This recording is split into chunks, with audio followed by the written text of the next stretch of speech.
Okay. What's up, everybody? Good morning. Welcome to say Saturday, right? Saturday? Forgot what day it was. Saturday edition of Morning Scone presented by Brock, the Baton Rouge Orthopedic Clinic, Parish Construction and Roofing. Need an orthopedist? Go to Brock, need a roof, call Parish.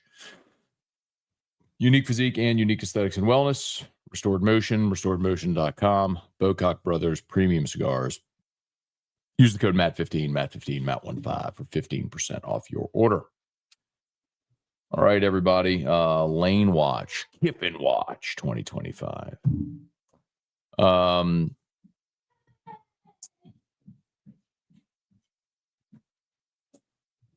Today is the day.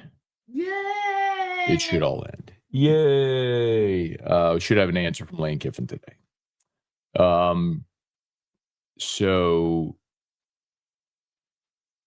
yesterday was such an interesting day because it started with some real apprehension around LSU, and I think that was rooted in.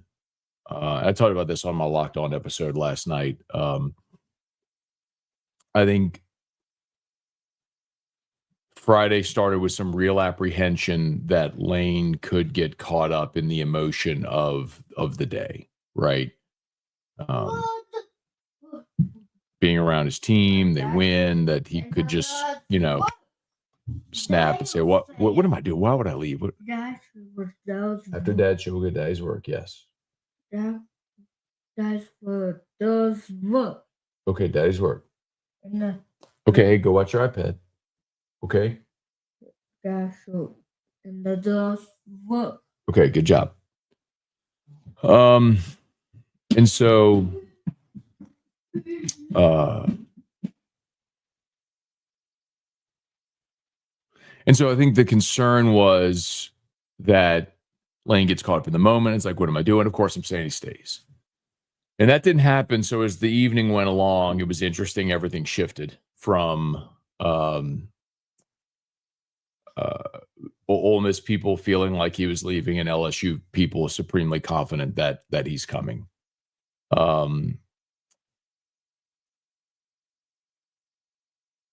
And I do believe, remember, Lane Kiffin was asked point blank in his press conference yesterday, you can make a decision. He said, I feel like I have to. Keith Carter in the statement last Friday said Lane would make his announcement on. Ladies and gents. Ladies and gents. I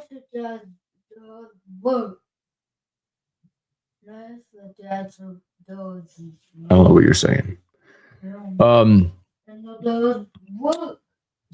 Drew, listen to me, baby. Listen to me. Why don't you take Frosty and go see Mommy, okay? Take Frosty and go see Mommy, okay? Mighty does work, okay? Last time, okay? It does work. Okay, thank you. Sorry.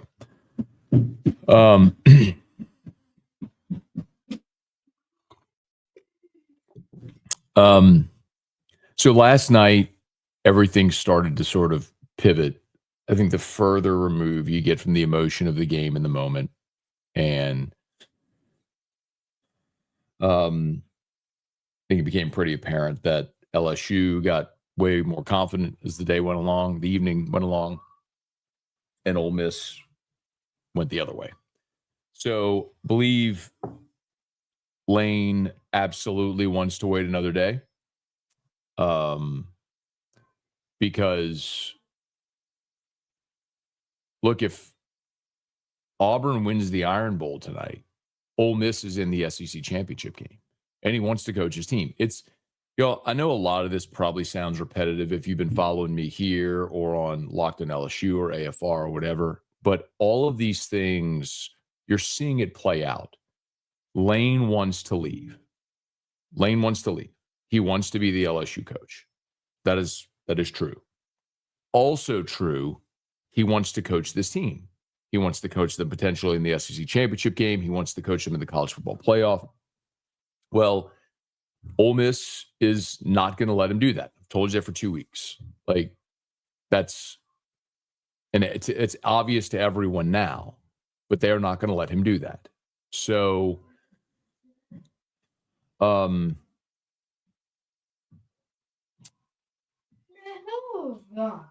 so he's in a tricky spot where he's just kept trying to kick the can down the road, and eventually what, baby? Nihilvahom. I don't know what you're saying, baby. Nihilvahom does work.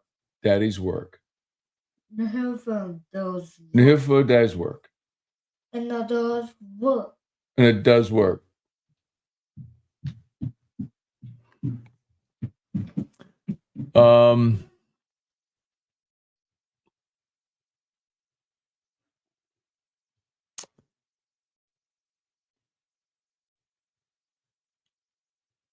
So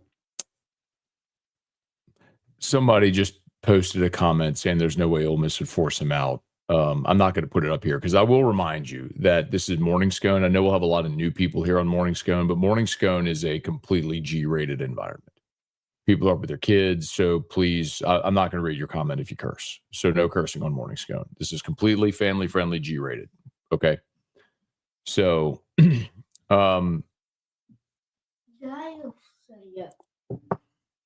And it does work. Hey, listen to me.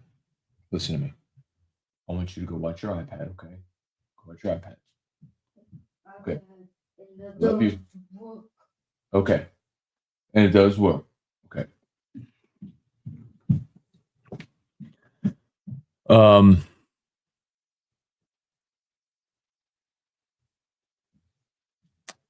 Anyway, so to the person who just said Ole Miss won't force him out, yes, they will.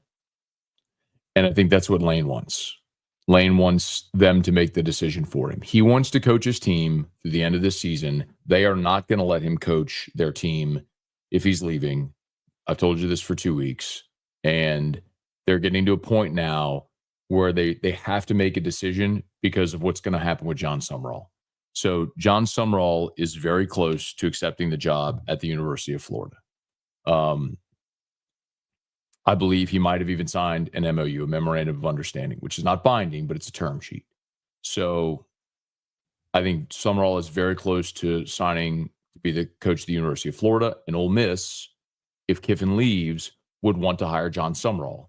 So I believe there is a push from Ole Miss to tell Sumrall, just hang on, don't do anything yet. And then they need a decision from Lane. And I think that decision is going to come today. I don't want to put like a time frame on it, but I don't think this goes into tonight. I don't think this goes into the Iron Bowl. I think the last time Lane and Keith Carter met was around lunchtime. The Hillvan does work. The Hillvan does work. The Hillvan does work.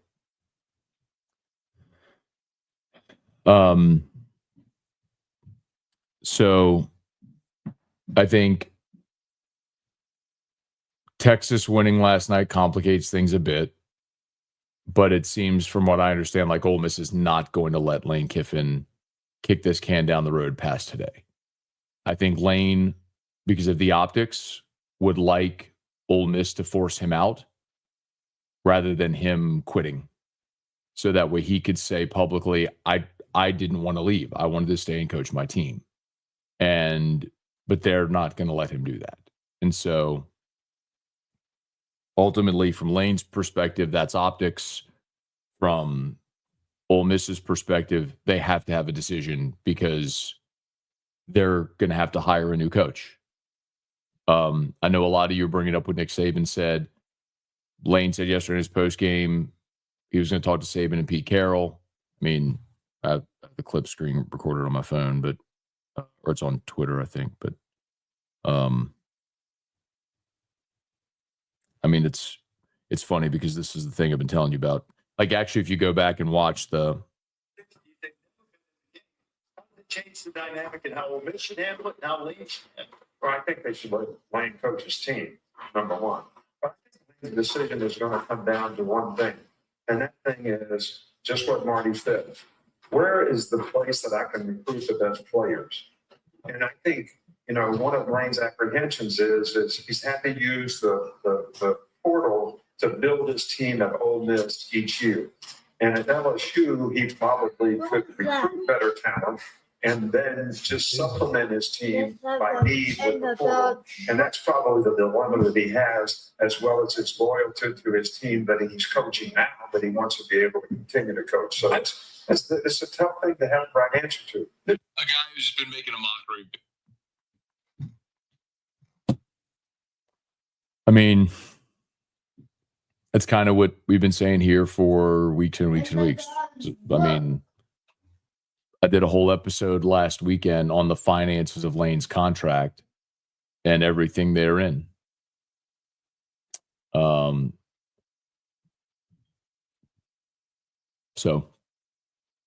all right.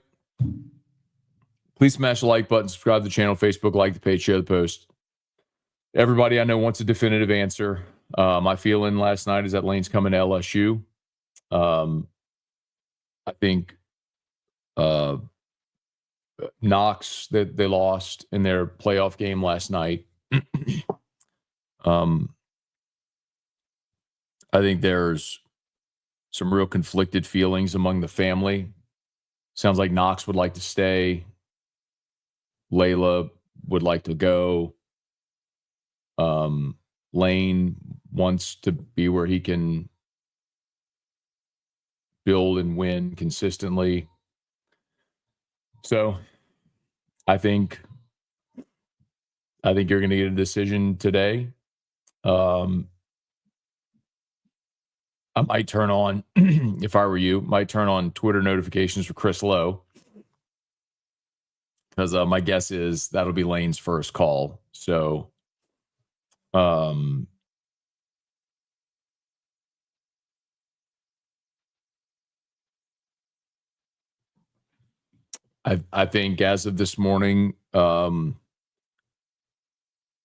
has moved me off that spot that I think ultimately he's going to pick LSU, and I think it'll have to shake today, and I think it'll probably be around lunchtime, ish.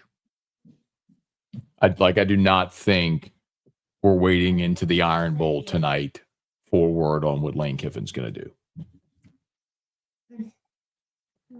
So wouldn't that be something if LSU kicks off at 2:30 and we have a decision on LSU's new coach before then? And then the interesting thing comes, like, does LSU announce today that they've hired Lane Kiffin? Does that wait until tomorrow?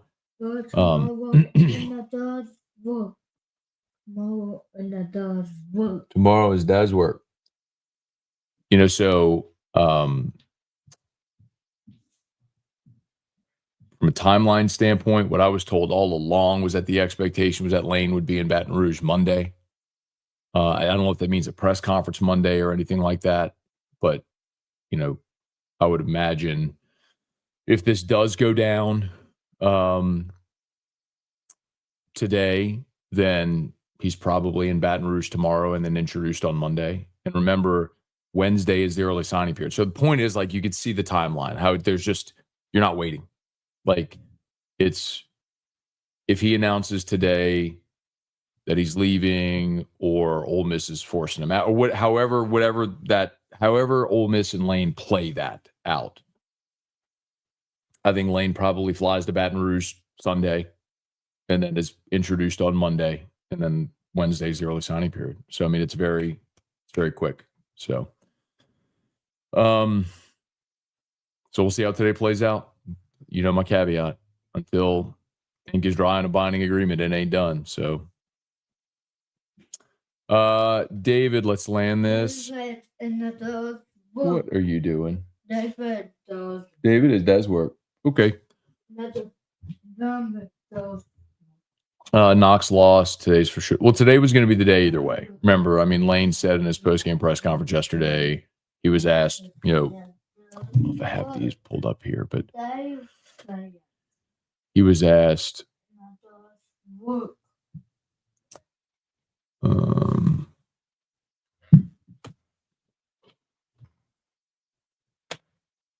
Mommy's calling you.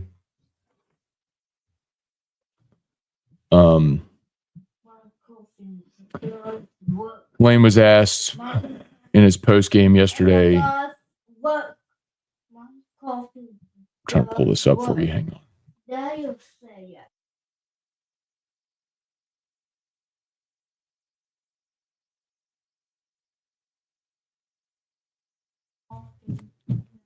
Let's see if this is the one. I do. You know, I miss my dad on this. About Saban, let's see. Lane Keith released that statement last week saying that. Is it? Do you plan on making a decision tomorrow? I feel like I got him. I mean, so. He just doesn't seem like a guy that is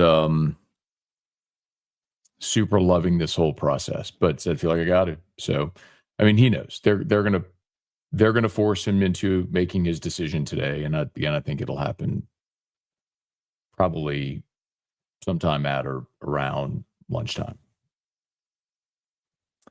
Morning, Matt. Going to be an intense day. I don't even care about the game against Oklahoma. It's funny. I've had a lot of Oklahoma media reach out to me this week, do some shows and stuff like that. And I'm like, nobody cares. I mean, Oklahoma's playing for a playoff berth.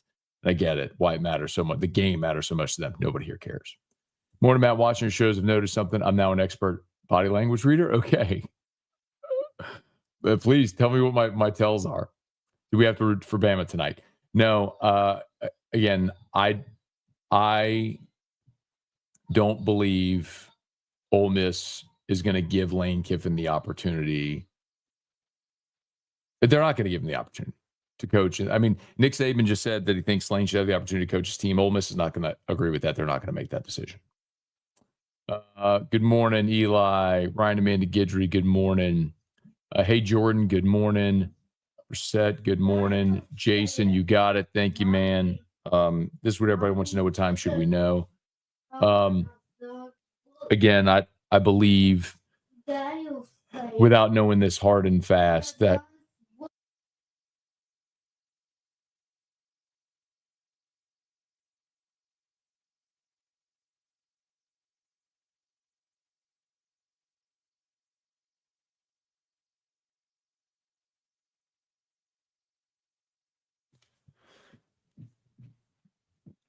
morning, Matt. Lots of ifs. If we get Kiffin, Golding stays at Ole Miss, Baker goes to Tulane. What do you think will I for DC? So number one, I don't think Pete Golding would stay at Ole Miss. I do think there's a good chance Blake Baker would go to Tulane. However, I also think John Sumrall would have an eye on hiring Blake Baker at Florida. So that's another one worth watching. If Lane Kiffin ends up as the LSU coach, which I think he will, I think Pete Golding is coming with him from Ole Miss and will be his defensive coordinator. The other thing, hey, Jess, I don't really care what happened. No, I just don't care about Texas in the playoff. I respect the question. I just don't care. Not today anyway. The other thing that I've been told is that Lane is really bullish on his running back coach and defensive backs coach and his GM, whose name is Billy Glasscock. And I'm sure Terry will have a field day with that. Spelled just like it sounds, Glasscock. So, but he would be coming too. Hey, Ryan, Amanda Guidry, good morning. David, most emotion I've seen Kiffin in a long time post game.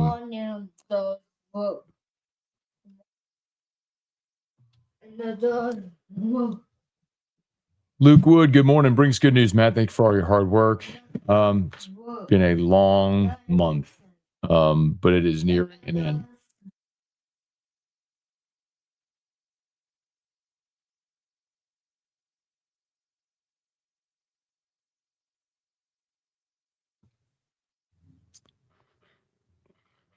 Hey, Zachary, good morning.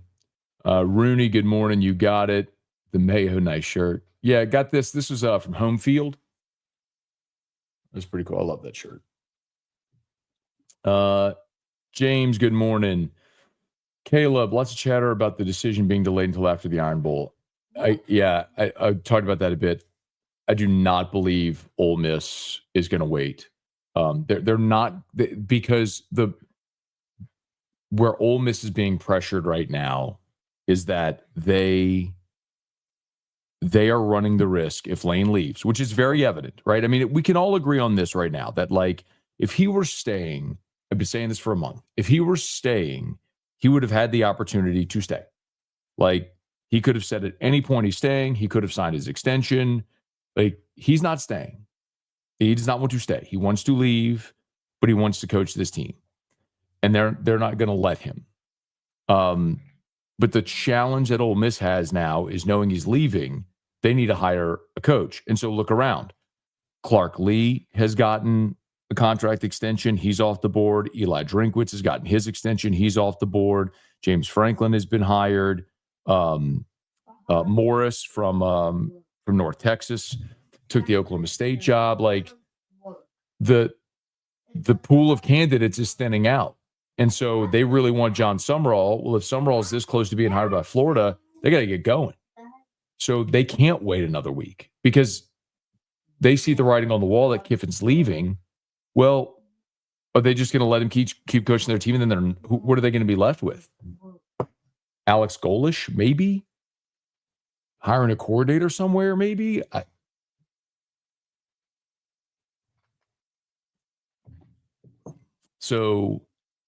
This is not conversation I had this morning made it pretty clear. Like they're not entertaining letting him coach in the SEC championship game if he's leaving. And he's going to be pressed for a decision today. Hey, Thomas, good morning. Shabbat Shalom. Jingle Gate Day 31. Yes, sir. Andrew, good morning. Kelly, I'll be surprised if he leaves Ole Miss. Kelly, I would be surprised at this point if he doesn't leave Ole Miss. Finished my hot yoga, moving back to Baton Rouge. Hey, Carrie, what train we on today? The noon. Cole, good morning. Literally watch you every day. Thank you, Cole. Appreciate that, man. Matt, thanks for all you do. Enjoy watching. Thanks, man.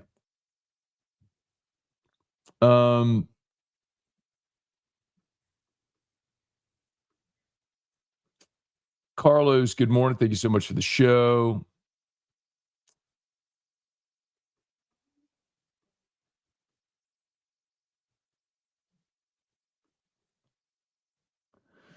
Is there a reality where Ole Miss changes their mind, lets him leave, and finish coaching his team?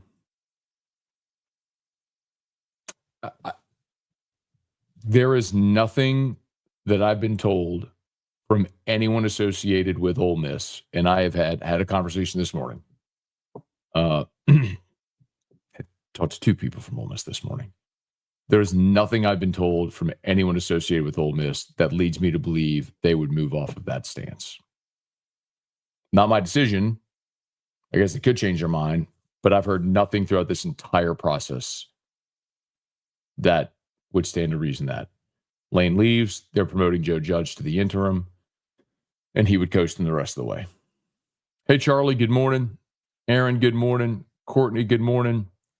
Christian, hypothetically, if it was your choice, you're writing the check. Are you paying for Lane, taking a chance on Baker Shep, or getting a riser like Summerall?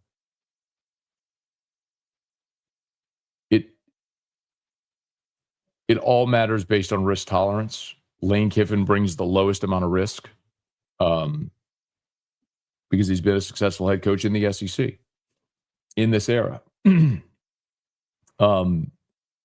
I love John Summerall. I hate the idea of John Summerall being at Florida. I'm sure he gets the light out of it. That's fine with me. Yeah, the comment, it was not a student newspaper, by the way, Matt. That was not the student paper. That was the On3 writer that made the comment about Lane.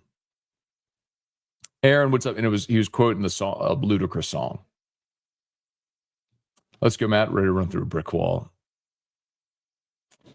Saban basically point blank said he should make the decision based on recruiting potential. Talked about that.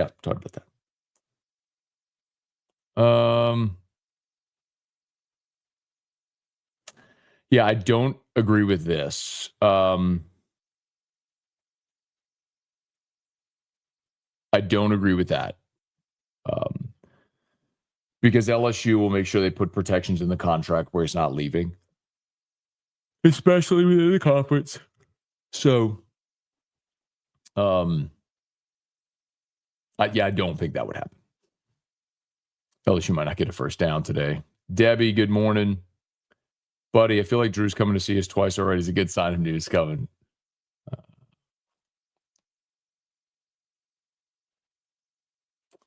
You need to get Drew a backpack blower for Christmas. He has one. He has a backpack blower, a toy backpack blower. What happens if Bama gets beat tonight? DeBoer heads to Penn State. I think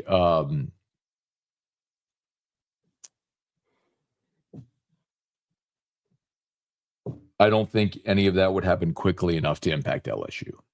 Like, I don't think if Bama loses tonight that DeBoer's leaving for Penn State tomorrow. So, and all of this is going to wrap very quickly.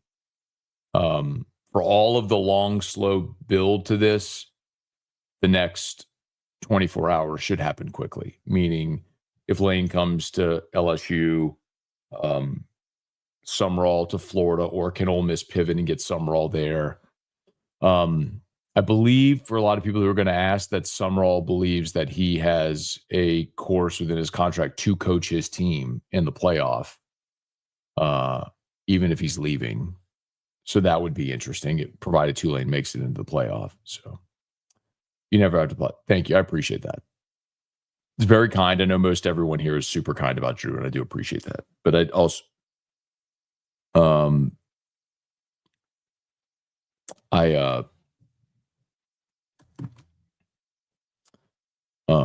on, y'all. Sorry.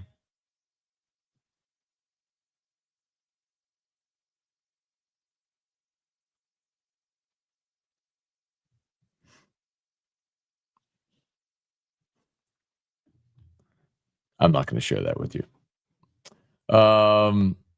Is that a Bengals and Bandit shirt? It's not. It's from Home Field. But Bengals and Bandits does great stuff too. Everybody likes the shirt. There we go. I got this last year from Home Field.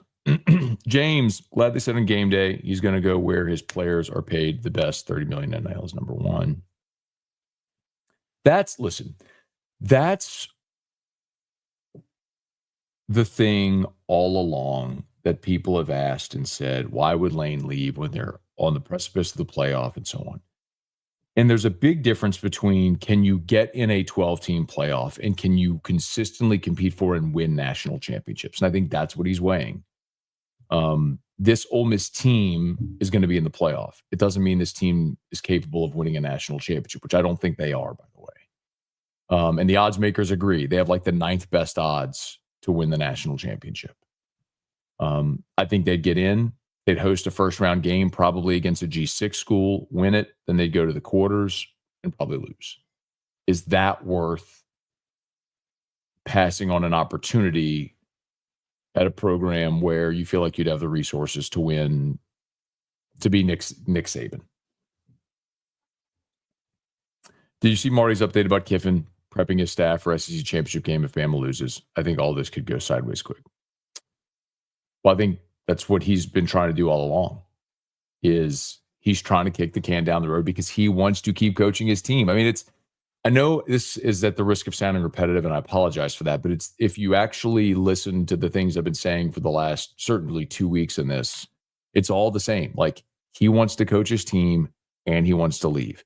If the timeline were different, where he could coach this team and after the season make a decision, this would be done. He would coach Ole Miss. They'd make the playoff. They'd lose probably in the quarterfinals, and then he would take the LSU job. Like, it would be that simple. But the calendar in college football doesn't allow it, and the Ole Miss administration is not going to allow him to coach this team in the playoffs, which is why he's tried to have his cake and eat it too. Get some of these super chats. Kiffin is to Ole Miss what Saban was to LSU. To Karma, pendulum swings. It's time to swing back to LSU. P.S. You're an inspiration. Thank you. That's very kind. I appreciate that very much. Landon, morning, Matt. What's your take on the Ole Miss reporter calling Lane a gardening tool and Lane confronting him for it? I think Lane was completely justified in confronting him. I am a firm believer in this industry. And I understand we have to do things sometimes to entertain and whatever.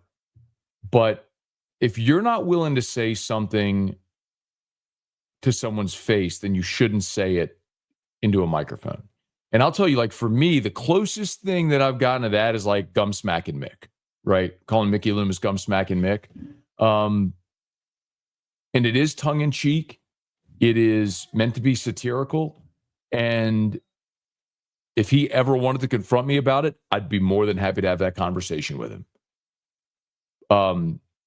But saying gum smacking Mick and quoting the Ludacris song that he quoted, I could never imagine using that word to describe someone that I cover on a day-to-day basis. Because what you expect from that person is professional courtesy and respect.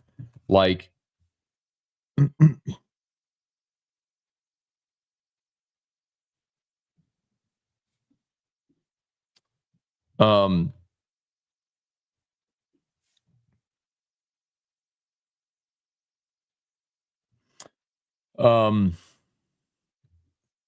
like when you have to sit in a press conference or cover this team at practice or whatever, like you have a degree of professional courtesy and respect with the people you cover. So I could never imagine having to have a working relationship with a coach and calling them what that guy called Lane Kiffin. I don't care that you're quoting a lyric or whatever. Like, you can make your point in a way.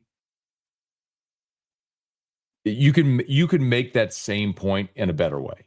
You can say, this is about loyalty, and Ole Miss has shown Lane Kiffin plenty of loyalty, and he hasn't reciprocated. Like, you can say that, and you can be pointed. I mean, I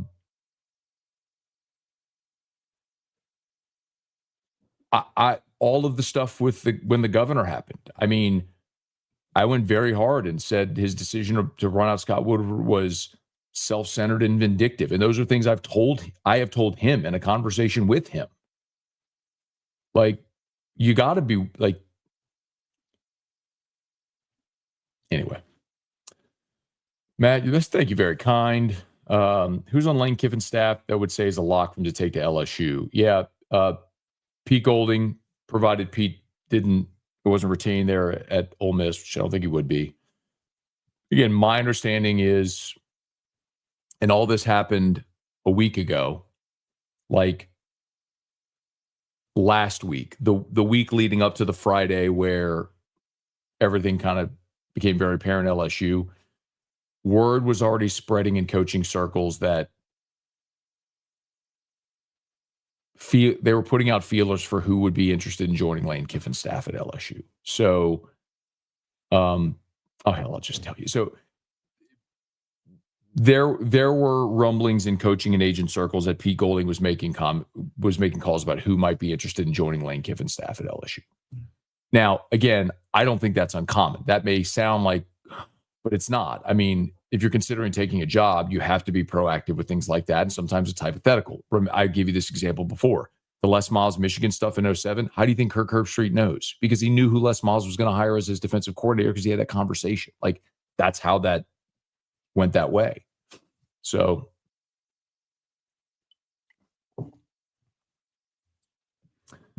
hey, Matthew, let's see. Morning. How credible are the reports that Kiffin was reaching out to sources last night in regards to building a staff at LSU? Like, well, it just kind of answered that. That's been happening. Again, I know. I think by now, you probably, by virtue of the fact that we got 2,100 people watching, confirmed, like, you all will understand this. I've kind of been ahead of this story by about a week of everyone else. I've worked very hard from LSU, Ole Miss, Florida, coaches, boosters, administrators, media, everybody.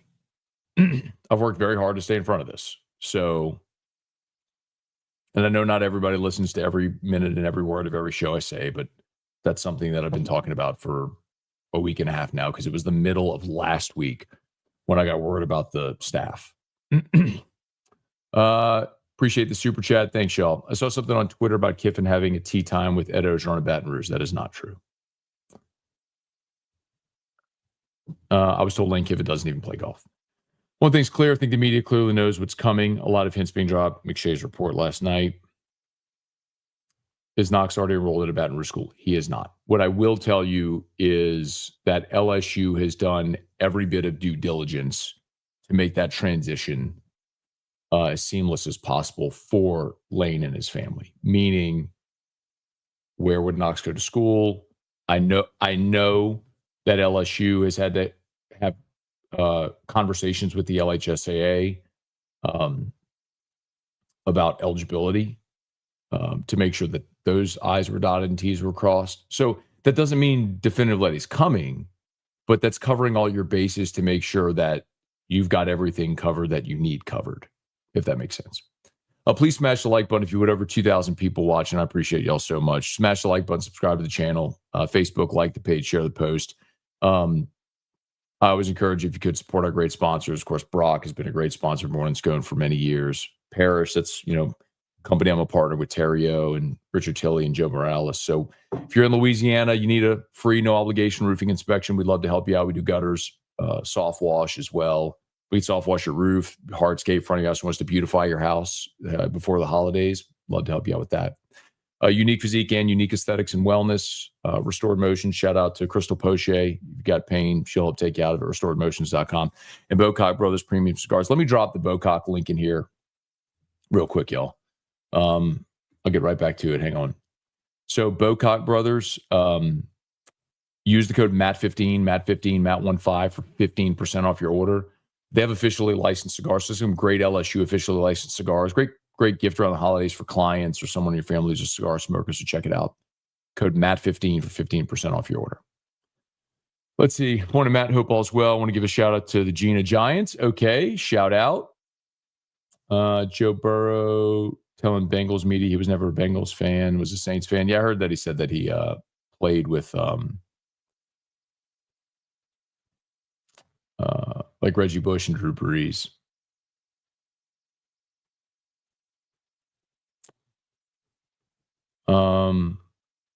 Let's see. Thanks, Matt. Clears a lot of what I heard yesterday. Meeting with Keith Carter supposed to be sometime this afternoon. I don't know that anybody has reported anything. And I'd rather not give you the specific time that I was told because it's single sourced and I don't want to get nailed on that. What I would say is I don't think this goes into the evening where like the Iron Bowl is kicking off and we still don't know. I think we're pretty close to knowing. What if Kiffin doesn't win a natty at LSU? Then it'll be a failure.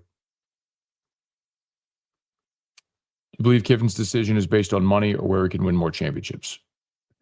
The thing that I've said for weeks and weeks and weeks.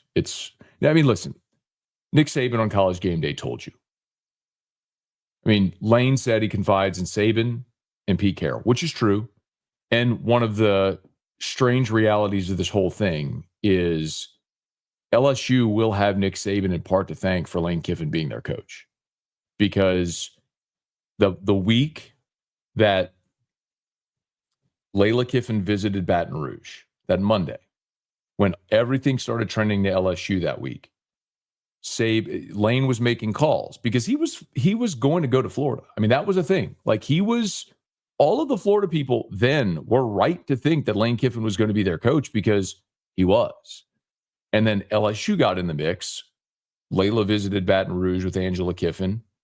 And then Lane started doing his due diligence and he started calling people he respected, including Nick and Jimmy Sexton and Kirby Smart.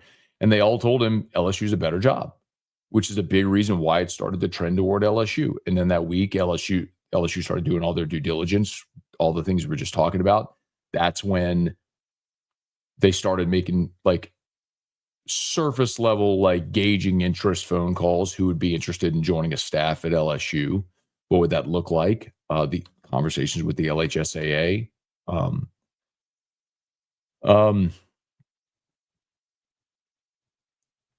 But anyway, all that to say, Saban,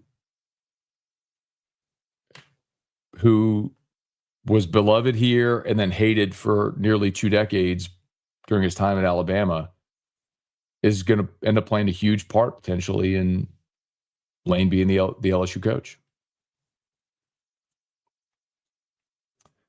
Outside of the Saban hire, how important is this hire in the history of the program? What it could potentially mean for the future?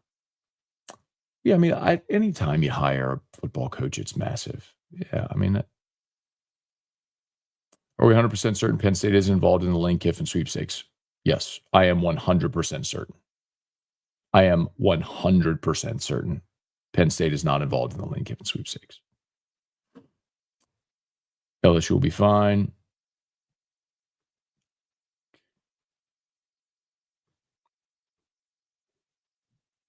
Are you going to go live when the decision comes? I'm sure I will.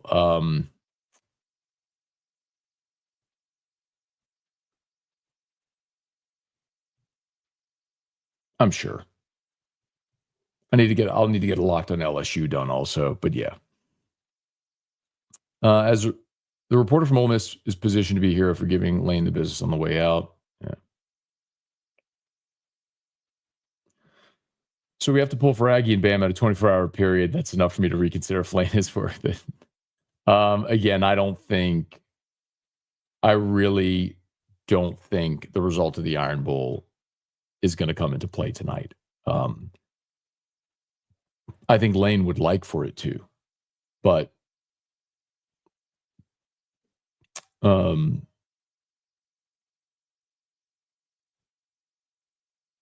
he has maybe expressed wanting to wait to see the result, see if he can coach his team in the Iron Bowl. But if you're Keith Carter, it's just more of the same. So it's then what? So then what? Then he coaches the SC championship. Then what? Then you wait for the playoff rulings. Then what? So then he coaches the playoff. It's like that's what Lane's trying to do. He's trying to kick the can down the road so he can coach his team. But the longer this goes, the more in jeopardy Ole Miss is of not being able to hire a replacement. So eventually they've got to say enough. It's like the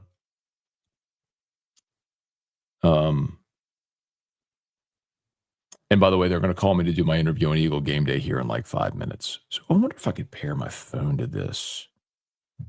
And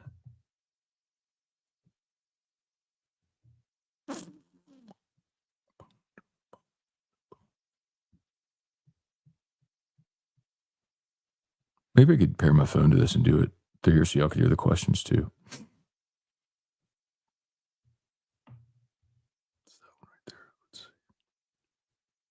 Maybe I'll try that.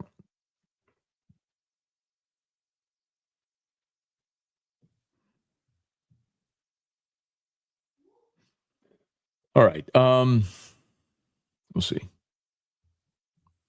I'd love nothing more than you to get the call while we're live here.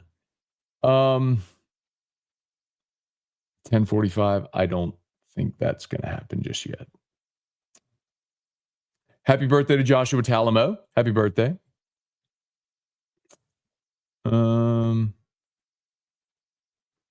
Send Knox to John Curtis if he wants to win a state championship. Or Calici. Although I do think the appeal of U-High's practice field being right behind LSU's is something that is very attractive to the Kiffins.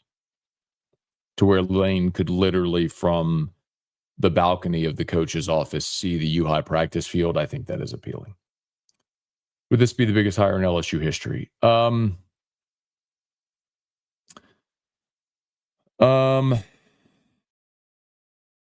I don't know. I mean, it's easy to poo-poo the BK hire now, but at the time, and I said it, BK was the most successful coach at the time of the hire that LSU's ever hired. That's true. I mean, that's just a fact.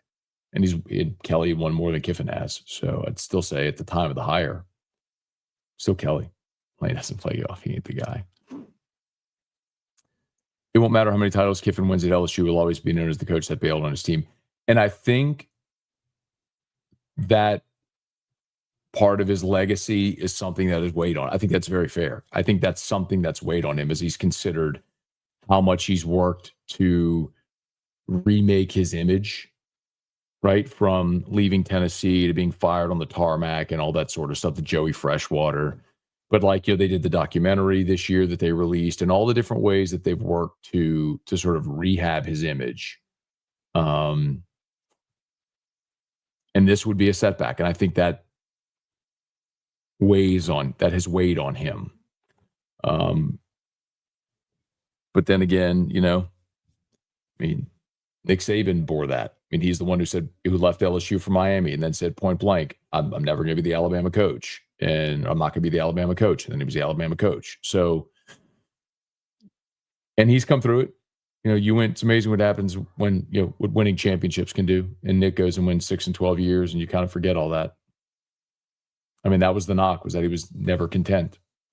Kiffin would trade as Harlem, Manchild, Austin Simmons, blow Alabama out in Death Valley.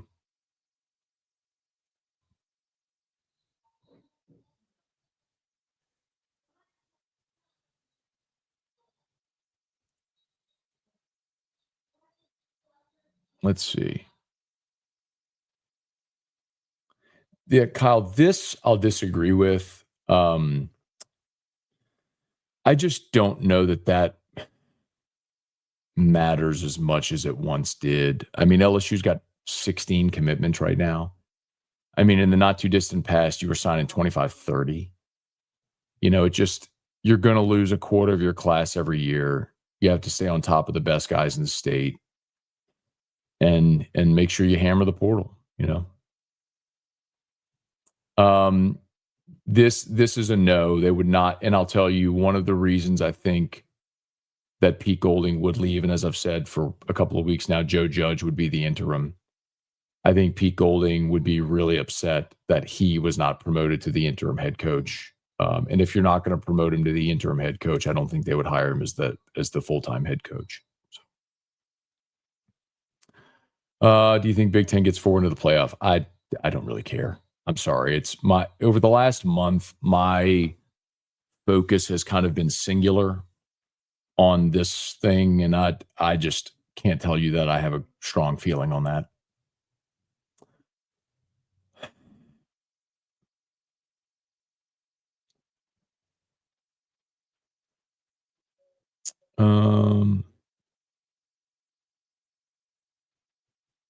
Yeah, if Lane turns down LSU, who's next? This is where it gets very complicated because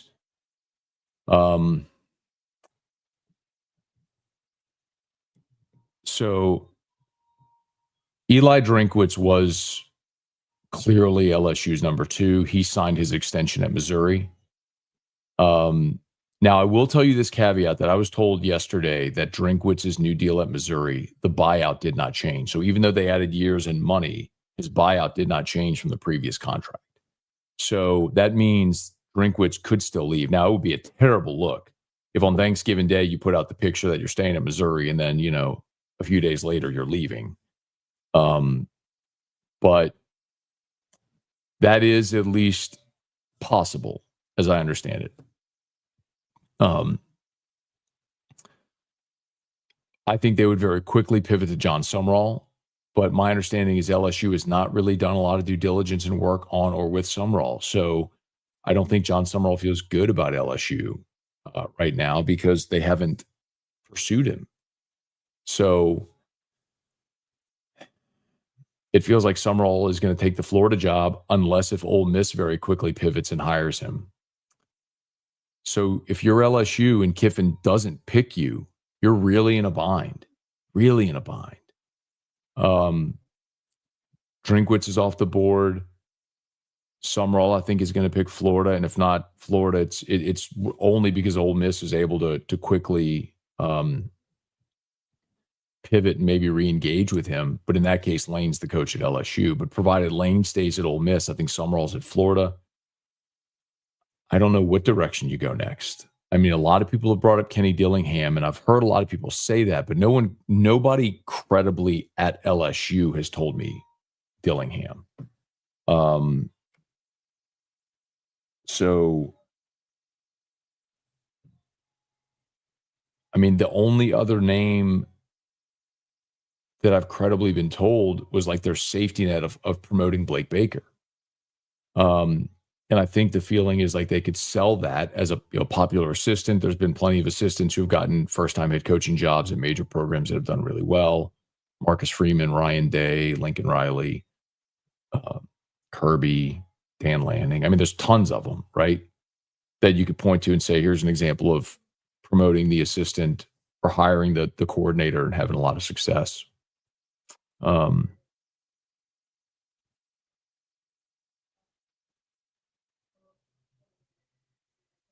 Anyway. Do y'all want, they're about to call me to do my hit on Eagle 98.1 game day. Do y'all want me to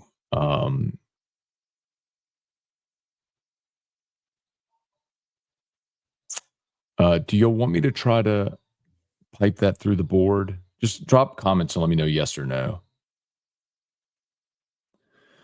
Have to pull for Aggie and Bama. Sorry, I read that one already. Did Ole Miss offer Kiffin $120 million? I can't confirm that. I mean, my understanding is they offered him, I think 13.5 a year was their offer. Money wasn't going to be the thing. You put on your backpack? My backpack does work.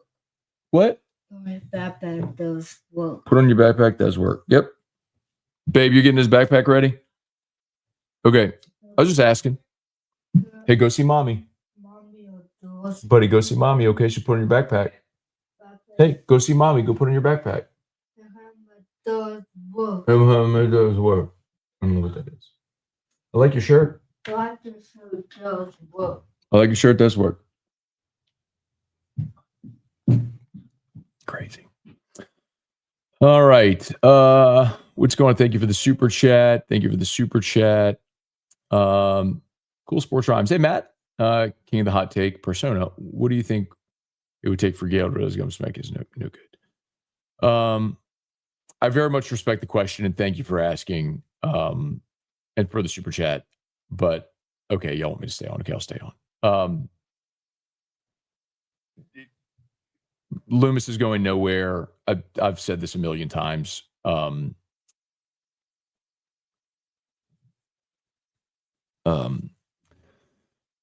When Rita and Gail were feuding, they drew lines in the sand. Those that sided with Gail are made men. Loomis, Lauscha. I mean, Dennis Lauscha is the executor of her will.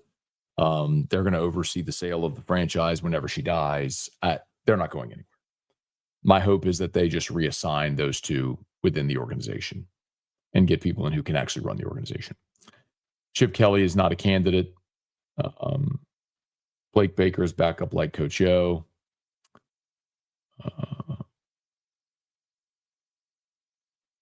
Okay. Keep the stream up until Kiffin announces the decision.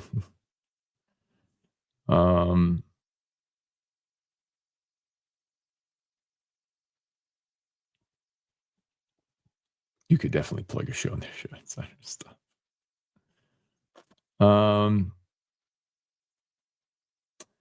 Morning, Matt. Either way this goes, I'm glad Eli staying at Mizzou is out of the picture. You know, that's one thing that's interesting. Like,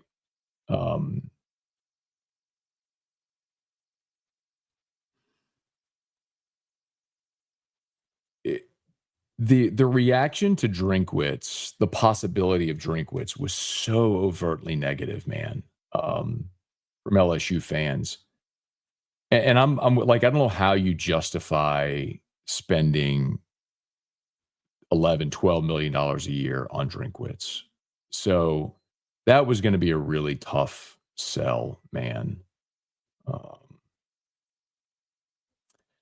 By the way, this one, Blaine said, call Kiffin, go to $35 million a year for now. I'm going to post in the link an episode I did of Locked On when this was last Saturday after Dellinger leaked the terms of the contract. So I talked about the contract, and then I did a full chunk going into real detail about the NIL component of it, what they're offering, how they make it work, all that sort of stuff. And Nick Saban talked about it a bit in his comments on game day today. But I would really encourage you, like, and that's there's a bit of evergreen in there. So it's not like it's a week old, so it's dated.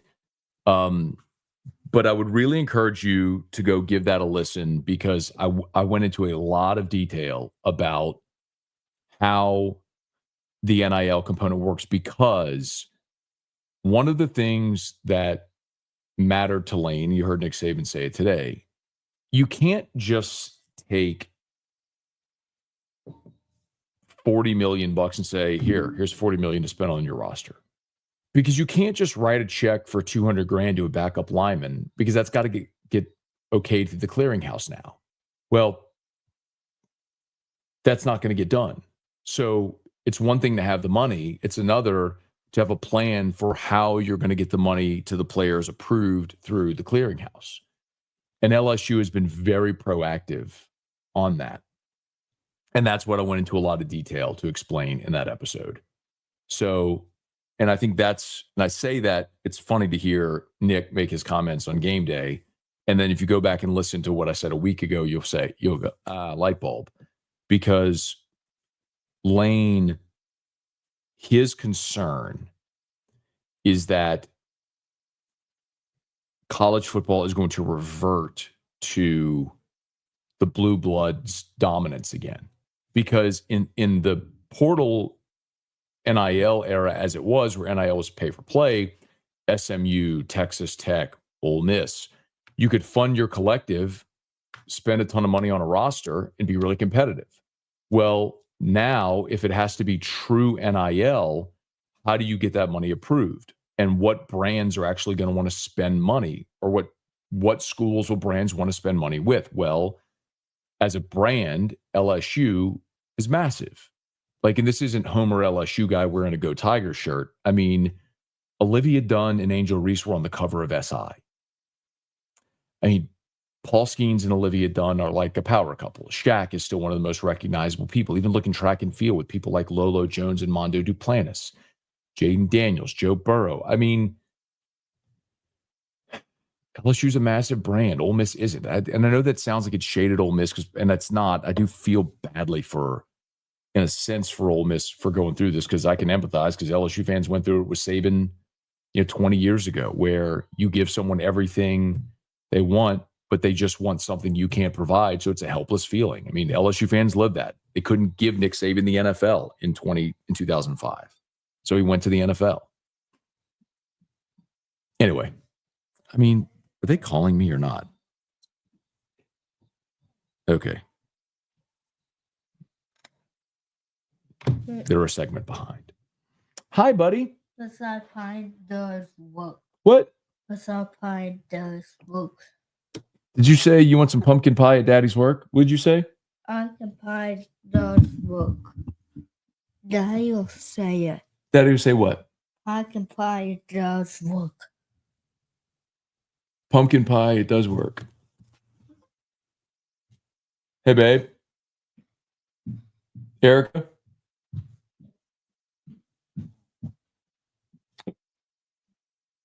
Crap. Hello? Hey, Scone, how are you? Good. I'm doing morning scone. I'm going to try to Bluetooth you into my Rodecaster so I can use my microphone. Let me see if this works. Okay. Do you have me? Have a me That's does cool. work. Hey, you got me? Got me Yeah, I got you. does work. Does it sound good? Got me it does work. It sounds fine, yeah. I mean, it's not Hey, the best, but it sounds fine. Go see mommy. Because I got you going through my microphone and my Rodecaster now. Yeah. No, I mean, you sound good. It sounds good. It sounds great. Yeah. It's different than the phone. So it took me a little bit to just but no, you sound fine. You're clear. There's no feedback. All that's fine. Okay, good. Well, all of my morning scone people can hear you now too. This is okay. Well, music. hello, Morning Scone, folks. There's 2,200 people watching Morning Scone right now. How about that? Hey, that's solid. That's wild. It's they just can't wait to get my take on LSU Oklahoma. That's what it is. Phone all charged for today, Scone? It's been plugged in. Yes, it's already started. Yeah. Uh-huh. Yeah. All right, man. Hold tight. All right. Blazer and Page is $22,990. Plus, every new Chevy comes with a lifetime powertrain warranty. At Service Chevrolet Cadillac, your super Chevy dealer, 1212 Ambassador Caffrey. Stop by or log on at servicegm.com. Chevy, together, let's drive. Dealer discount $41.90. Hey, Stock go number see Monty, please. 260530 plus tax, title, license, and Last fees. time. See dealer for details. Offers expire on 12/125. Eagle 98.1. Spencer Callahan is the one to see. Call 387-2323. Eagle 98.1, WDGL and AC1 Baton Rouge. Eagle 98.1 Game Day. After further review on Game Day, presented by Alpha Customs. Alpha Customs, be an Alpha. AlphaCustoms.net. After further review is heard weekday afternoons at 3 on 104.5 ESPN Baton Rouge. Now from AFR, here's Matt Moscona. All the Bears count down to kickoff, 3 hours and 30 minutes to make the sportsbook at LeBears, your game day headquarters. Matt, good morning. Hey, guys. Good morning. All right. We have seen all the national pregame shows. We've talked to Gordy up in Norman. We've talked to Shea Dixon. We talked to Jimmy, who's got contacts in Oxford. What would you like to add at this point from your perspective, Matt, about where LSU and Lane Kiffin sit right now? Oh, I thought we were talking about LSU and Oklahoma today. Is that today? Maybe. Maybe. I don't know what everybody else said, but I'll just kind of give you my perspective on what the last day and a half's been like. I think on Friday morning, there was a lot of apprehension on the LSU side. I think whenever you have played this out as long as LSU has and you're nearing a decision, that's probably pretty natural to have that apprehension, especially with the concern over the possibility of Lane Kiffin making an emotional decision.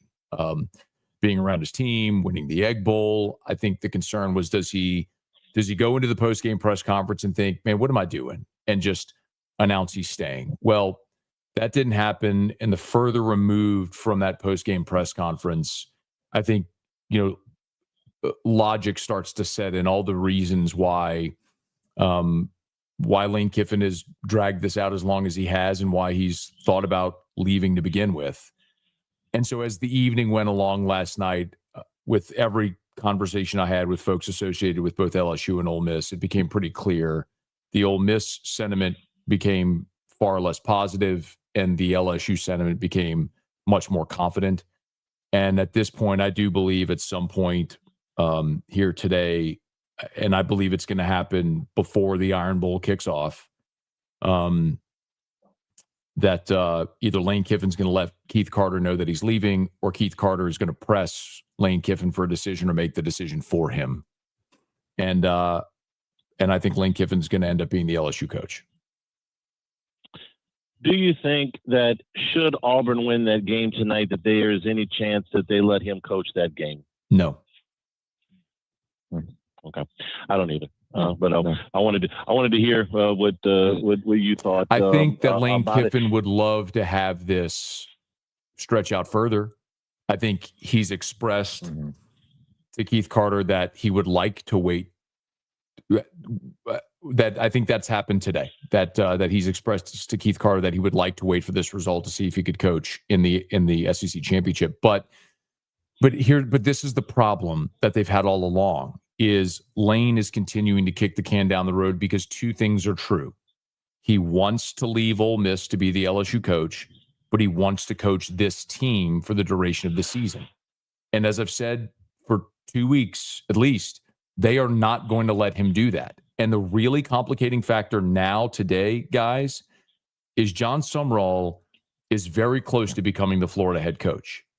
And if Lane is leaving Ole Miss, I understand that Ole Miss is going to want to get in the mix for Sumrall. And there are people trying to convince John Sumrall not to take the Florida job yet. So they know Ole Miss knows they're going to have to pivot quickly if Kiffin leaves. And that pivot would be to John Sumrall. So they need an answer from Lane Kiffin. And if Lane's not going to give it to them, then I think today is the day where Keith Carter is going to make that decision for him. With the shoe on the other foot, would either Ole Miss or Florida, in your opinion, I don't know if you know this or not, let John Sumrall coach in a conference championship game and or the playoffs? With Tulane? Is that what you're asking? Yeah, Mhm. yeah. If he agreed Yes. to take either the Florida or the Ole Miss job, would they let him continue to coach at Tulane through a conference championship game and or the playoffs? So I don't know all of the particulars of John Summerall's Tulane deal, but I had an interesting conversation this morning where there is some belief on the Summerall side that he would have justification to coach Tulane in the playoff. I don't know that it would be as simple as would they let him or not. I think he obviously would want to, and I think contractually he feels like he may have a right to do that. So that could be an interesting thing to watch as well. But how interesting would it be if Tulane ends up playing Ole Miss and John Summerall ends up coaching Tulane against Ole Miss if he's taking that job? Wow. I was still trying to get past an American championship game with two coaches who were coaching their teams, but no longer the coach to move on with. Yeah, and I mean, and Oklahoma State's letting Eric Morris coach They the are letting championship him. and the playoff potentially for North Texas. Where does Auburn fit in all this? They're still looking for a coach. It seems like that Summerall, who has been kind of penciled in there because of his Alabama ties that long, seems to be looking somewhere else. Where does this leave Auburn? So Auburn was pretty far down the road with John Summerall, and as I understand it, John Cohen, their athletic director, has maybe not been the best to work with throughout this process. And he seems to be very bullish on DJ Durkin, who's their interim head coach, and going so far as even to insist that Durkin be retained as a defensive coordinator, which I don't think every coach is really excited about having staff members forced upon them. So I think a lot of that is why Summerall, who was far down the road with Auburn, pivoted away from Auburn. And I think Eli Drinkwitz also was one who was in conversations with Auburn. I know, I think we talked about it last week. Cam Newton was one that was pushing hard at Auburn for Eli Drinkwitz because Drink was Cam's quarterback coach the year they won the national championship back in 2010. And I think Eli Drinkwitz got kind of fed up with the same thing with John Cohen. So guys, don't be surprised if Auburn upsets Alabama tonight in the Iron Bowl. Don't be surprised if DJ Durkin ends up as Auburn's full-time head coach. Mm-hmm. All right. Do you have, I'll ask this again. I don't think anybody's got this, but I'll ask you just in case, a timetable on when we may hear something from Lane Kiffin today. I don't have something that I could confidently say I'm reporting it's this time. I do believe sometime around noon or in the early afternoon is when we should have an answer. Because again, before the game kicks off, before LSU's game kicks off. Yeah. I think that's very possible. I absolutely think there will be an answer before the Iron Bowl, because I know a lot of people are asking and wondering about, well, what if, what if Auburn upsets Alabama and Ole Miss is in the SEC championship game? I don't think it's waiting that long. I think we'll have an answer before then. Scone, before we let you go, I'd like a quick thought from you on just the gravity of this entire decision and what it means for the future of college football. Because, I mean, look, you have a head coach whose team is a virtual lock for the playoff, could find themselves in Atlanta. And not only is he potentially going to leave, but for a conference rival and before National Signing Day and before all of these things, I mean, what does this do for the history, for the future of college football? Well, I think it makes the decision makers probably consider what Nick Saban said last week on game day about changing the calendar and make that a real conversation. Because this is the one thing that I'll say about college football, for all of its flaws in the many different ways, like through the BCS era and the 4-team playoff and now the 12-team playoff.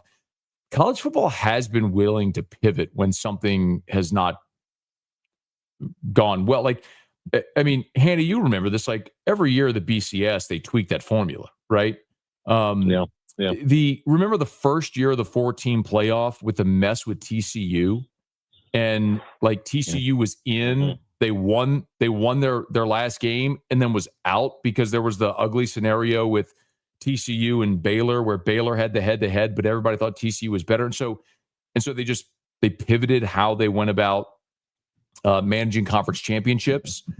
So I think college football has shown a willingness to change when it needs to. And I think this is one of those things that will probably cause, it will be the impetus for change to the calendar. And I don't know what that looks like. I don't know if you could possibly start the season earlier so you're finished on New Year's Day. You're finished with a 12-team playoff on New Year's Day. Like, I don't know if that's possible.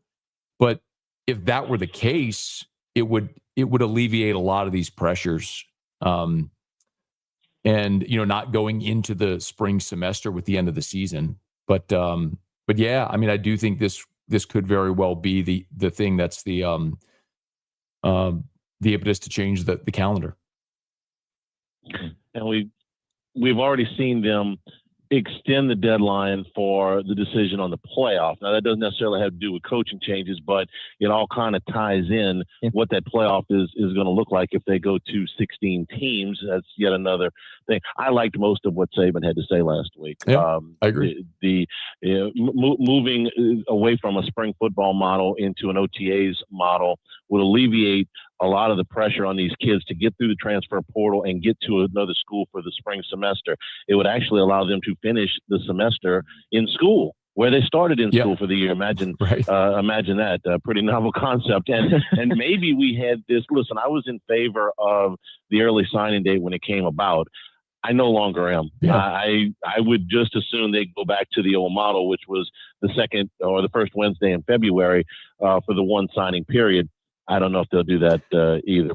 Well, think Matt, about. we appreciate it. Go ahead. No, I was just thinking about I can go quickly. Just think about the irony of the whole thing with the signing day moving up. The whole thought was that it was benefiting coaches because they would have their roster determined earlier, not only the signing period, but also the 1 January portal. That's the thing that's now compressing all these coaching decisions into the season. I think we said it last week. James Franklin has been hired and fired. Has been fired and hired during the season. Like it's a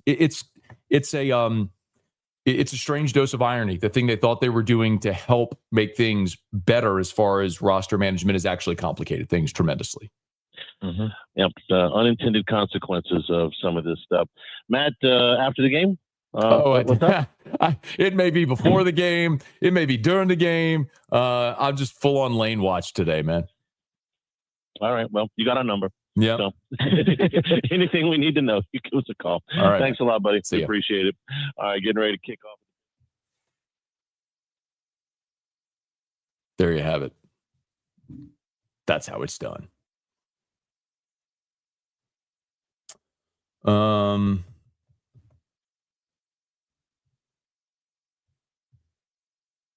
I know that while I was doing that, there was a guy that was trolling saying, like, I don't have sources at Ole Miss or whatever.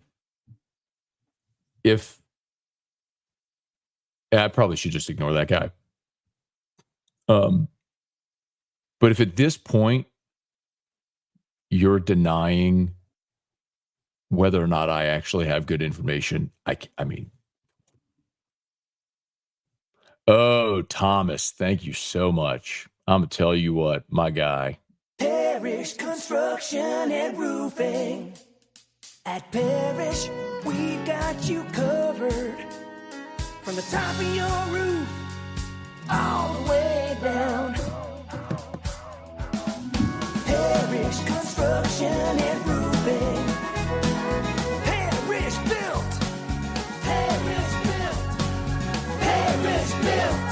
From your hometown. ParishBuilt.com. So I know there are a lot of Morning Scone everydayers here. And I know there's also a lot of people who are watching the show for the first time ever. So our guy, Thomas Payette here, make sure that every day on the show I play the Parish jingle. And so we keep count of how many days I do it before I forget. So anyway, and we were close there. Like if I sign off here anytime soon, mm,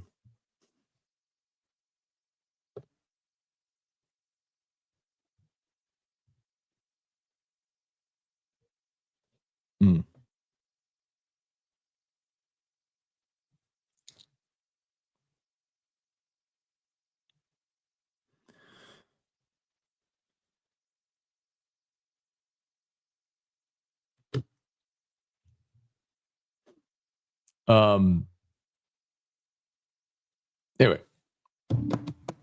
all right.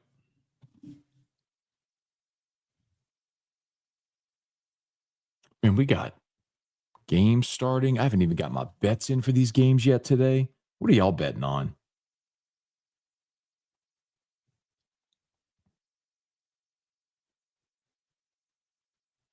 What do we got? Games underway. I totally forgot to get all my bets in. Gosh, dog it. Clemson, South Carolina started. I like South Carolina on the money line. Another -1.5. Doggone it.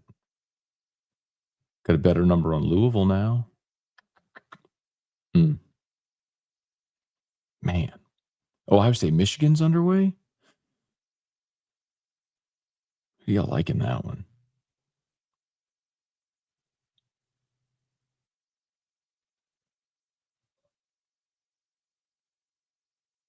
I may bet the farm on Oklahoma today, too. You know, Mike D's old line about team without a starting setter fails to cover 80% of the time. No Braylon Moore today for LSU. Oklahoma 10.5. That feels like. I mean, I'll never bet LSU games, but that feels like.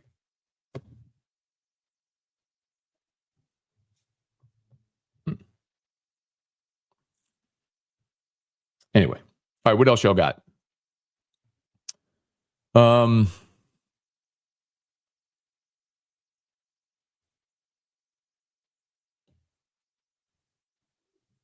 Sorry.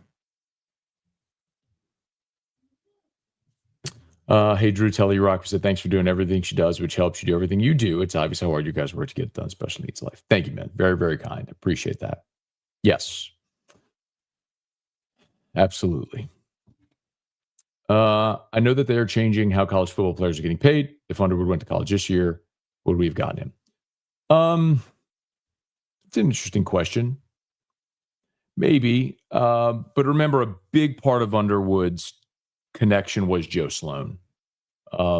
Joe's the one who had the great relationship with Bryce Underwood. So with Sloan not being here, I think that would have changed Underwood's path as well. After being 8 should Texas be in the playoff? Listen, I do think that it is really challenging to keep Texas out because they played Ohio State week 1 in Columbus and lost. Like if that's the differentiator, but that's what's going to happen because that's what the committee does. It's for them, it's binary. They're going to look at win-loss records and see that Texas has one more loss and they're going to keep them out. Just like they did last year with Indiana. It was 11-1, didn't have a single win over. They played one ranked opponent, got whipped by Ohio State. They were in the playoff.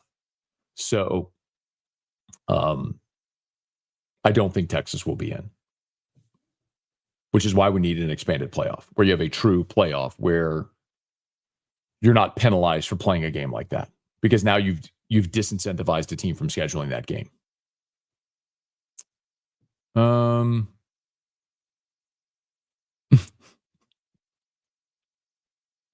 No disappointment.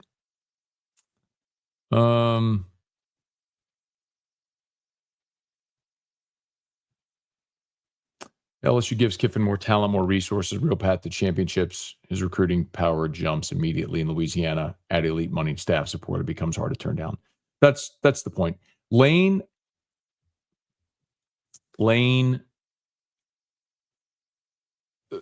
Nick said it today on game day, and I've told it to you before. That Lane fears college football under the NIL, the rev share era, reverting to the blue bloods. Whereas when NIL was pay for play, SMU and Texas Tech and Ole Miss and could buy their way into relevance. With the new rules, you can't actually do that. So in his mind, things are going to revert to the way things that were. So he's not going to be able to sustain at Ole Miss, which is why something like LSU is appealing. Are you staying live until Lane makes a decision?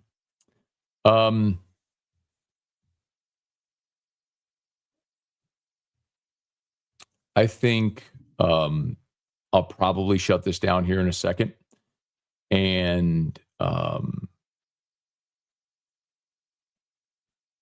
go watch football. But I do think, and I'm going to need to be on the phone, but I do think around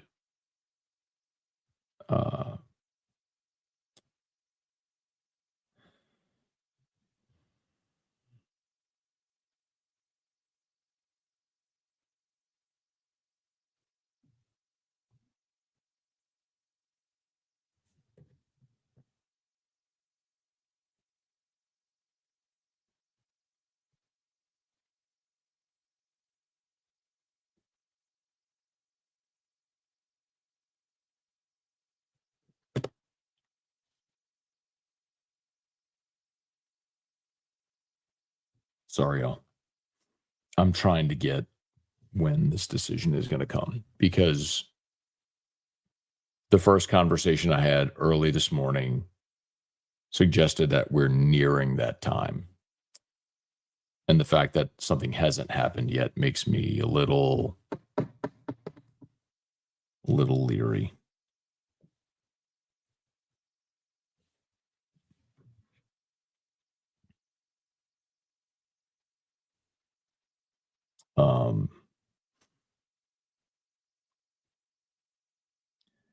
And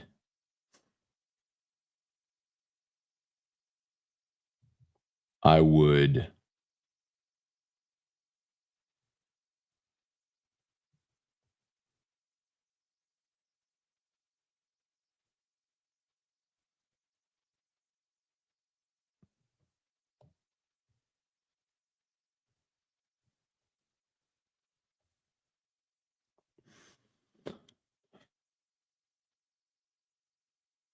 would recommend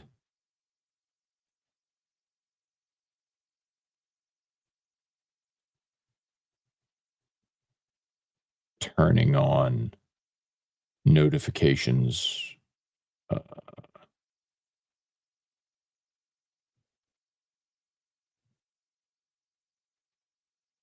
for Chris Lowe.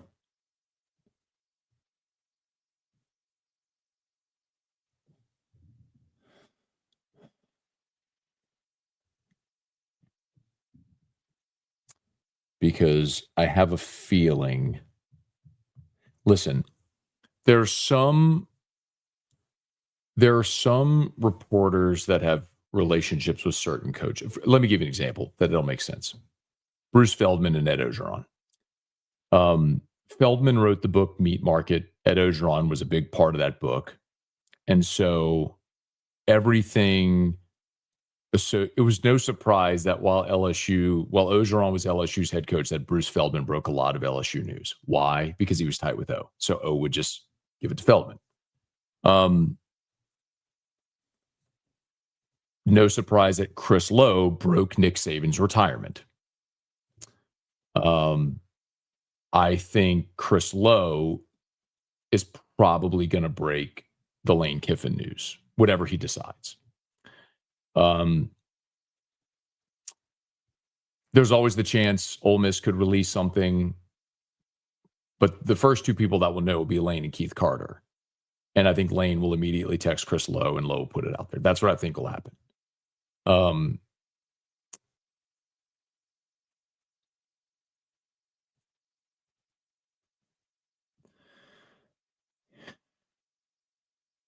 And that's why, so whenever that, you saw that piece that Brett McMurphy did where he had 80 media members pick where they thought Lane Kiffin would coach next year. And like it was 59 of them said LSU, 17 said Ole Miss, 5 said Florida, whatever.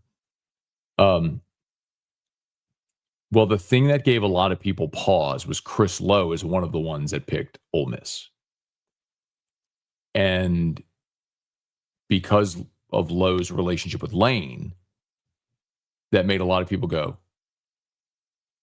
huh.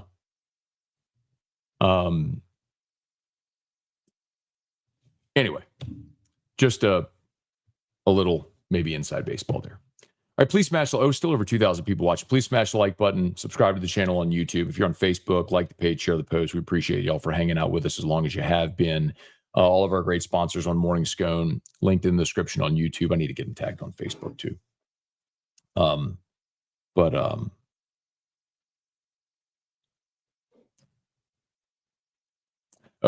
didn't see this. In the article, he changed his pick to LSU. Lowe did. Well, that's very telling. But I think that's one of the things. Marty Smith isn't an insider. He's just a reporter. What do you think an insider? Phrase it how you want, but that's what it is. that's what reporters are. Call them NFL insiders or college football insider report. This is what they are. You're someone who cultivates relationships and you get information to try to break stories and whatnot. Whatever. I'm going to tag Brock and Parrish and Unique Restored Motion. We get all these tagged on Facebook. Should have been doing this before. And then Bocock. Remember, Bocock Brothers, y'all use the code MAT15, MAT15 for 15% off your order. They got officially licensed LSU cigars. Great gift.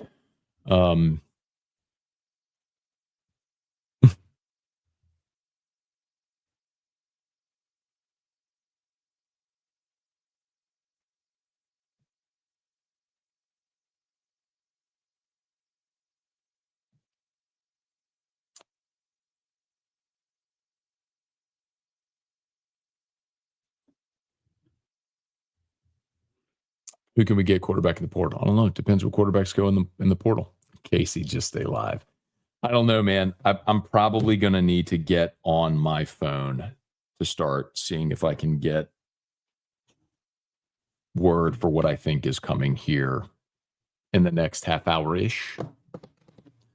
So we may shut this down. Rick said Matt looks shook. I'm not shook. I just don't want to miss anything because we're kind of getting into that decision time period. So,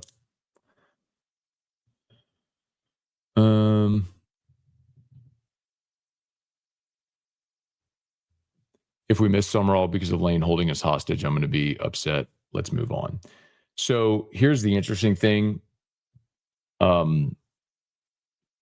I don't think LSU is going to be in the mix for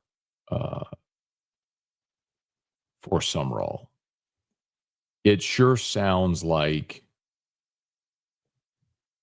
Summerall and Florida are this close to a deal, and Ole Miss is trying to convince Summerall not to sign with Florida yet, because when Lane leaves for LSU, Ole Miss is going to pivot to Summerall.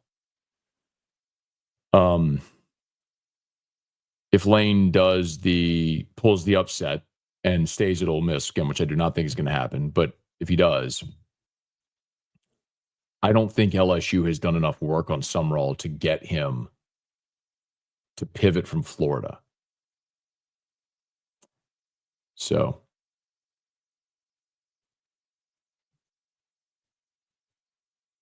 I think this is a good question, but no.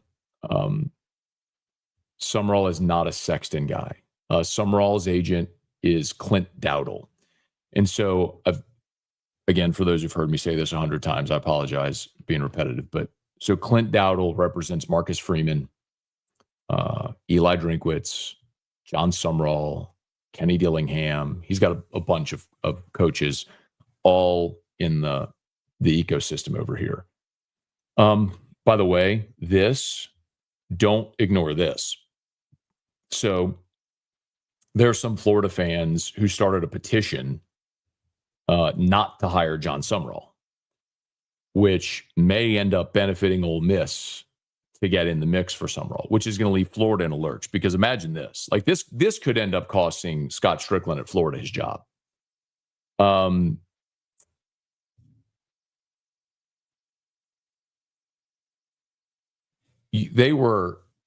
They're embarrassed now because of what happened with Lane. They thought they were getting Lane, and now they're going to miss out on him, very likely to LSU. And so that's embarrassing. And then they're trying to pivot to Sumrall. And if they don't get Sumrall, or if they do get Sumrall, it sounds like they're going to be ticked either way. But consider if they don't get Sumrall, then what do you do? If they don't get Sumrall, Drinkwitz is staying at Missouri. Clark, by the way, this is to your Sexton question. Sexton represents Clark Lee, Brent Key, Lane. He has certainly used this as an opportunity to get his clients raises at their current places. But where does Florida turn? Alex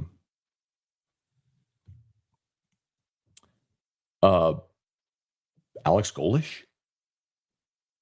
I mean, how do you sell to your fan base thinking you've got Lane Kiffin, and then you end up with Drinkwitz staying at Missouri, Clark Lee staying at Vanderbilt, Sumrall flipping to Ole Miss conceivably, and then you end up on Alex Golish maybe?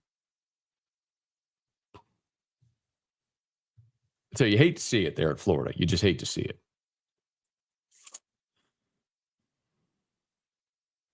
Yes, Florida fans are very upset. They are. I think Matt knows he's staying. I do not believe that, actually. I believe Lane Kiffin is going to be the LSU coach. That's what I have not heard. Yesterday morning, Friday morning, there was concern that Lane may make an emotional decision and stay after a week of LSU having a very strong suspicion that he's coming. They got through the game, and as Friday evening went along, the confidence at LSU was restored, and the fear at Ole Miss was restored. And I haven't heard anything today that would change that. So I still believe Lane Kiffin is going to pick LSU. I think how this plays out is the most interesting part because, like, I think the optics of this matter for Lane Kiffin a lot. I think he wants to be able to say, I didn't leave. I didn't quit on my team. I wanted to coach my team through the rest of the season. They forced me out. And Keith Carter's in a spot where he's going to have to force him out because if he ain't going to leave and they want to hire Sumrall, they got to move now, like today. They're going to move like today because Florida is pushing Keith Carter. Tulane plays today, I think tonight. I think Tulane's game is at 6:30. And Tulane's game, I think it played at 6:30. Yeah, Tulane plays at 6:30 tonight against Charlotte. And Florida, as I understand it, they want a commitment from Sumrall before that game. And Sumrall, I think Thamel reported yesterday that Sumrall wants to make the decision on Sunday. Like he wants to give himself another day. So, but Florida doesn't want to run the risk. They're trying to pressure him for a decision now because they don't want to run the risk of Lane going to LSU, Ole Miss coming open, and Sumrall picking Ole Miss, and then Florida's left holding the bag. But Florida doesn't really have any leverage because there's nobody else they can pivot to. It's not like, hey, take it now, we're going on to our next guy. They don't have the next guy.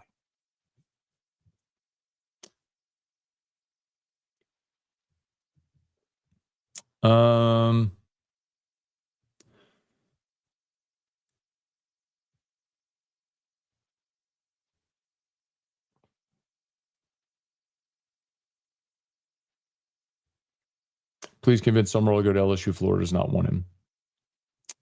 I think there are Florida fans that don't want him. I do think the Florida administration has pivoted. I know they've pivoted to Summerall, and they've offered him the job.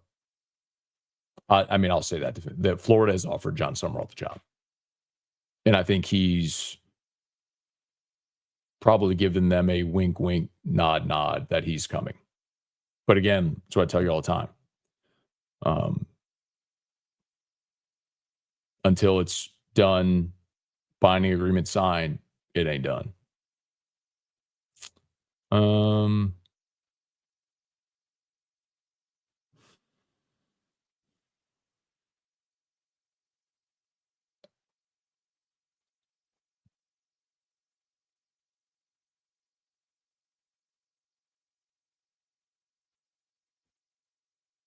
Is Kiffin hitching his wagon to Ole Miss if he turns down LSU? This would be twice he turned down another job. It looked like he was leaving the last 5 years. So the Auburn thing that was interesting, though, and I know there was all this talk about I was far down the road with Auburn and then his daughter wanted him to stay. Like, I was told flatly that's not what happened. What happened, and I'm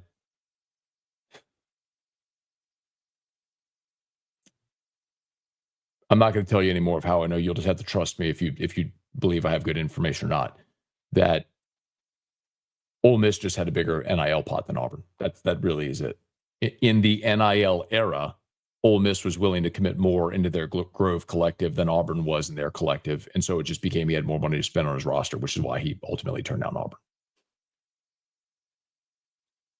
Auburn. This is true.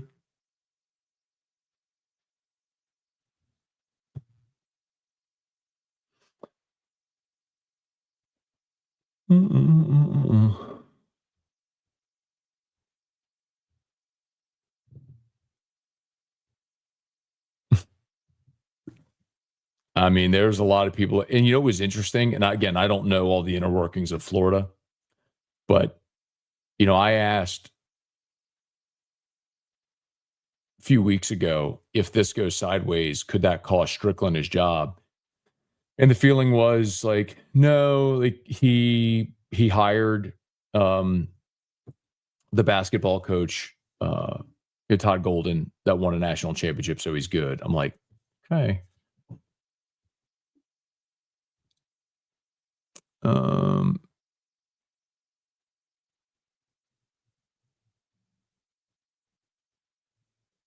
Why would Lane go? I mean, we've talked about this so much over weeks. It's against the ability to consistently win championships, consistently compete for, win championships. And the counter is always, well, Ole Miss is in the playoff now and they beat LSU. That's true. But making a 12-team playoff and actually winning a championship and having the opportunity to consistently win championships are very different. And as we pivot from NIL as pay for play into the new era of NIL, Lane has a feeling like things are going to pivot back to the Blue Bloods. It'll revert to the way it was.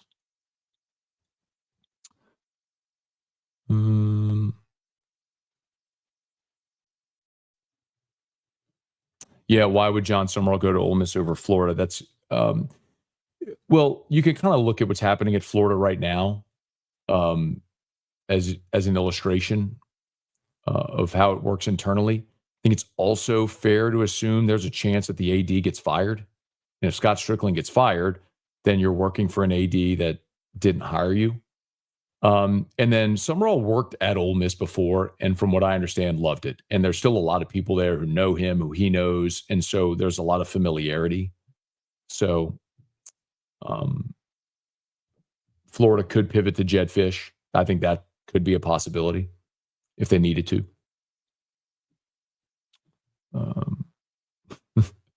How much can you drink on game day?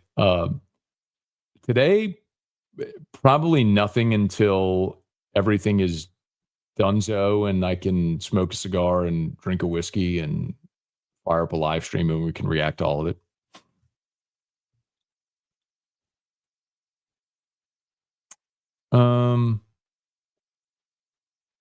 This I don't understand if Lane is playing us.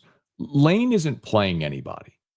Like this whole concept that people have, and Howard, I'm not specifically pointing the finger at you, but I've heard that he's trolling, or like, in the midst of the greatest season in the history of Ole Miss, why would you go through this 2-month-long charade for kicks and giggles? That's distracting to your team. That's caused your fan base. It's eroded the goodwill. Why would you put your family on a plane to Gainesville and to Baton Rouge to, like?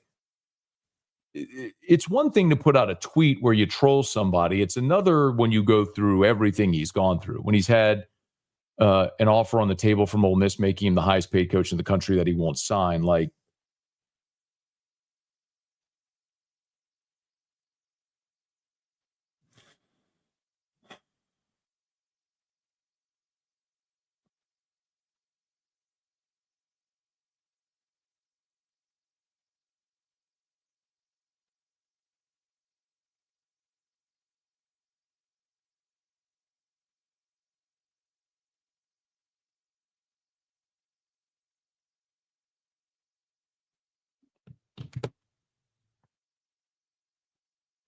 man, the timing of this may butt right up against the LSU game.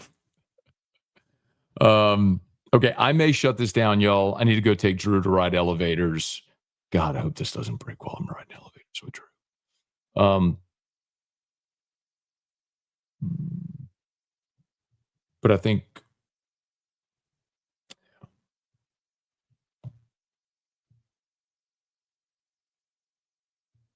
all right. All right. I got to go ride elevators with Drew. And I think that'll give me time to do that, get back, and probably be here for a decision. So, all right, let's get out of here. Yeah, 12:30. A little later. We'll see. All right, please smash the like button, subscribe to the channel on the way out. Facebook, like the page, share the post. God, please pray for me that this doesn't break while riding elevators. Please pray for me that doesn't happen. I need, after all of this over the last 6 weeks, I need this not to break while I'm riding elevators. I just need half an hour to go bring my son to ride elevators and get home. So give me that. All right. And shout out as always to our sponsors. Brock, they're the best. Of course, their after hours clinic is open nights and weekends, so you can get by there, bypass the ER. Paris Construction and Roofing, got Paris pinned in the YouTube chat. If you have a roof issue, we'd love to help you out. Repairs, replacements, commercial, residential, gutters, soft wash, we do it all. Unique physique and unique aesthetics and wellness. It's the GLP-1s, semaglutide, tirzepatide, and then all the laser therapies. $8 a unit Botox. Restored Motions, restoredmotions.com, and Bocock Brothers Premium Cigars. Appreciate y'all. All right. I'm going to go bring you to ride elevators. Have your notifications on. I'll probably be live again sometime here in the next few hours. So we'll see y'all then. Peace.